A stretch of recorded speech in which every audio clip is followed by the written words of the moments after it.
Matindi mga kababayan, matindi itong mga balita ngayon. Tama yung mga duda natin na yung Hong Kong rally po ni Digong ay cover, planned since January. Duterte denied asylum in China before ICC arrest, says source who detailed arrest. But the Hong Kong police force refused to cooperate with the Interpol as China is not a member or party to the Rome Statute. Kaya pala siya ganon. Totoo lang, wala talaga akong nararamdaman. Hindi ako galit, hindi ako disappointed. Nothing at all. Kasi pointless naman na mag-harbor ako ng feelings about what happened. Hindi na siya may... Nagbabagang mga balita at pagtalakay sa mga isyu ng lipunan. Bulsa! Opinyon, banat at paglalantad sa katotohanan. Bulsa! What you see is what you get. You decide. Matindi mga kababayan, matindi itong mga balita ngayon. Tama yung mga duda natin na yung Hong Kong rally po ni Digong ay cover para tumakas si Digong pa China sana. Kaya lang, yung asylum pala, may application daw si Digong mga kababayan for asylum sa China. Dininay po ng China, dininay ni Xi Jinping. Ito yung report mga kababayan ngayon from GMA. Oplantogis, planned since January. Duterte denied asylum in China before ICC arrest, says source who detailed arrest. Yan o. Sabi dito mga kababayan sa balita, China allegedly rejected Rodrigo Duterte's request for asylum before he was arrested by the ICC. According to source who provided details how the former president was arrested by Philippine authorities. Kita ninyo mga kababayan, tama yung mga analysis natin. Kaduda-duda, biglaan yung kanilang pagsasagawa ng Hong Kong rally.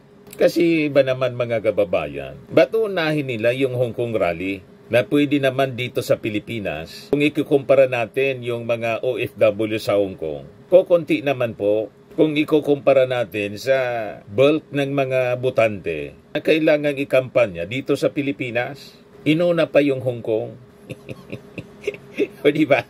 Yun pala, may planong tumakas na talaga. Nakatunog na talaga si Digong. May nakatip sa kanya. And he was seeking asylum. Kailan ang rejected po?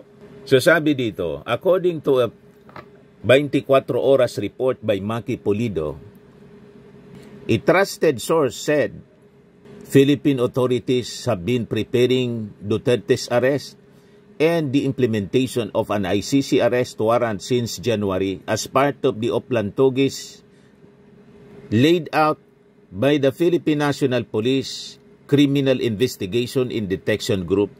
Ayon sa source, the PNP chief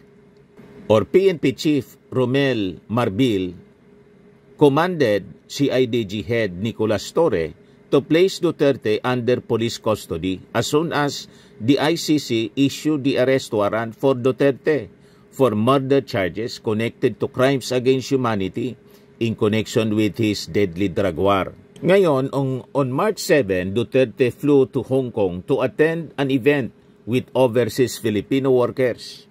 It was also the same day when ICC Pretrial Chamber 1 issued the warrant of arrest, the warrant for his arrest.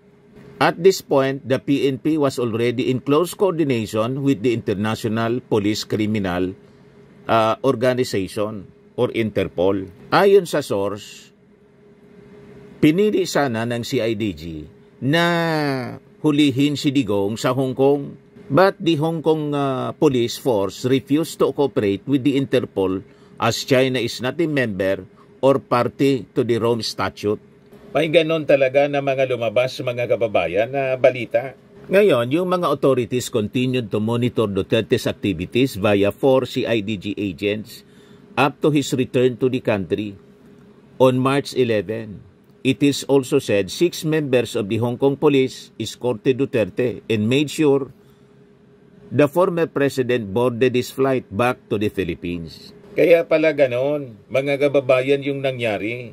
Dali-dali siya, mga kababayan, na bumalik pa Pilipinas. Hapon pa sana yung flight, pero pinili niya. Nagdesisyon si Digong na umaga na lang, hoping na makakabalik sa bansa at makakadiretso siya sa Davao. Ayan po. Pakinggan natin yung report ng 24 oras. Bago pa maaresto sa Pilipinas at iharap sa International Criminal Court, sinubukan umano ni dating Pangulong Rodrigo Duterte na mag-apply ng asylum sa China pero tinanggihan siya. Ayon po yan sa isang mapagkakatiwalaang source. Ang kwento niya kaugnay ng pag-corner sa dating Pangulo sa NAIA sa pagtutok ni Maki Pulido. Enero pa lang, pinaghahandaan na raw ang plano para sa pag-aresto kay dating Pangulong Rodrigo Duterte. Ayon ito sa mapagkakatiwalaang source na nakakaalam tungkol sa tinaguriang Oplan Tugis ng PNP Criminal Investigation and Detection Group o PNP-CIDG. Ang utos umano ni PNP Chief Romel Marbil kay CIDG Chief Nicolas Torre, aarestuhin si Duterte sa oras na lumabas ang warrant of arrest mula sa ICC. Noong March 7, lumipad pa Hong Kong si Duterte para dumalo sa isang event kasama ang mga OFW. Sa araw ding ito, inilabas ng ICC Pre-Trial Chamber 1 ang arrest warrant para sa kanya.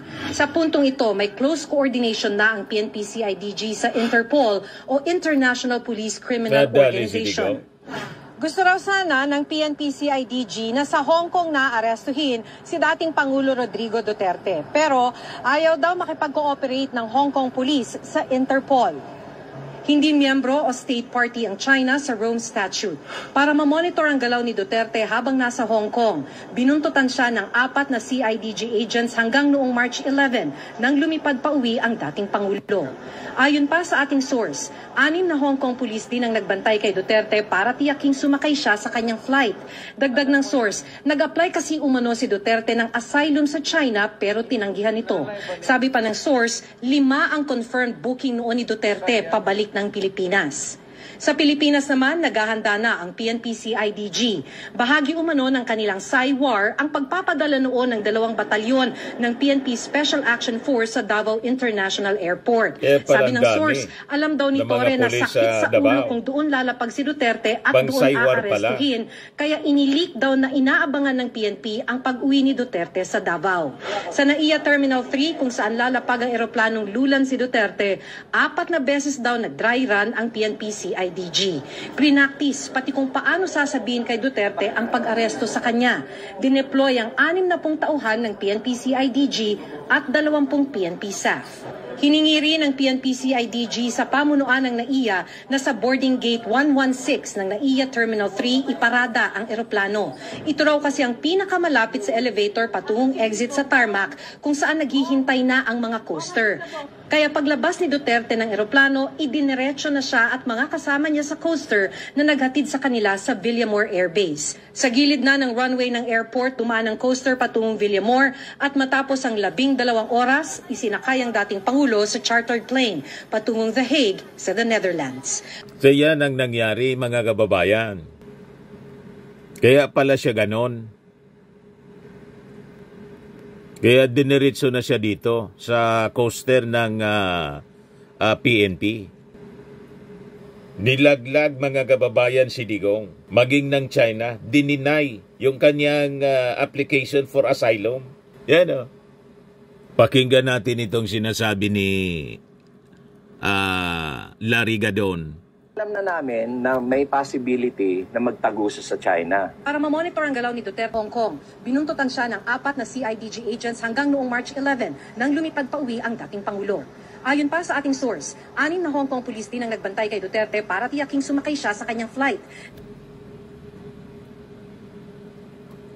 But on Friday evening, na lumabas yung warrant, nalaman na rin ni Jinping and through the Interpol. Okay.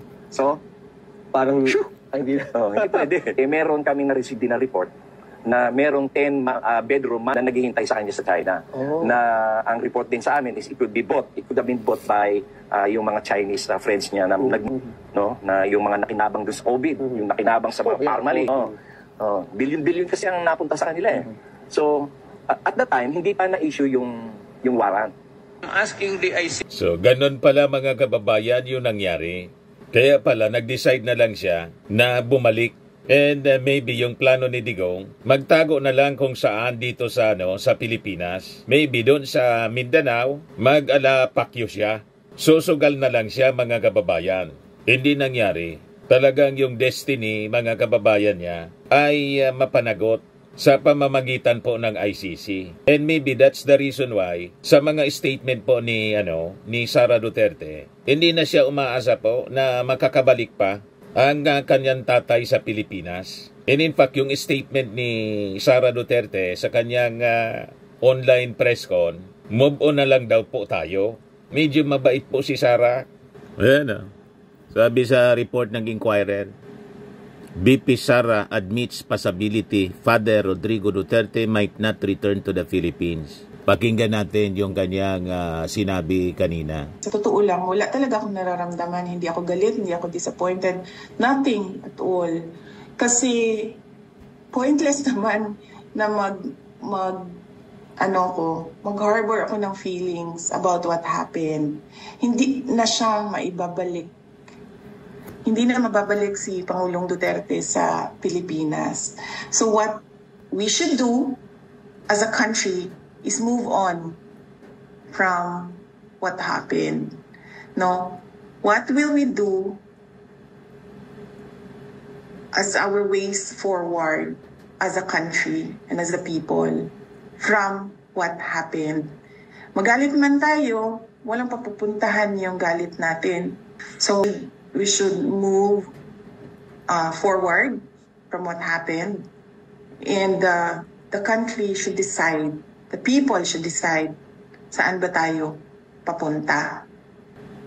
She is resigned to the fate ng kanyang tatay mga kababayan na malamang lifetime na siya doon sa kamay ng ICC mga kababayan para panagutan yung kanyang mga nagawa in relation sa kanyang war on drugs. Ngayon, si Harry Roque mga kababayan, nag-react na sa hindi pagpili sa kanya bilang isa sa mga abogado ni Digong. Wala man na niya kung magagawa kung hindi siya pinili ni Sara. Yan sabi niya, bahala po pumili ang presidente. Pero ako po, kung ayaw ni BP Sara at gusto ni BP Sara, iba ang mag-represent, ma'am, that's your call. Ito si Harry Roque, pakinggan natin yung sinasabi niya. Ang Presidente Duterte. Pero ako po miski ako'y piliin ni Presidente Duterte, kung ayaw ni BP Sara at ang gusto ni BP Sara, mas iba mag-represent, ma'am, that's your call. Hindi ko naman pagpipilitan ng sarili ko, at kung ako ay i-request ni PRRD, importante rin na i-endorse ako at i-request din ako ni VP Sara. Kasi nga, alam niyo naman ang kwento ng buhay ko, no? Talaga namang ako'y tagasunod ni VP Sara, susunod ako sa sasabihin ni VP Sara. At yan po ay walang halong kaplastikan. That's true. Kita nyo nga, sumunod ako sa kanya sa Unity, ano nangyari? So susunod ako kung ano ang sasabihin niya sa akin. Bagamat, nung nag-usap tayo, yun ang napakasakit mga kababayan. Si Digong, nilaglag ng China, si Roque, nilaglag ni Sara. Sana pupunta ngayon, nasira yung buhay ni Harry Roque sa kakadepensa kay Digong. Tapos biglang nilaglag ni Sara. Diba?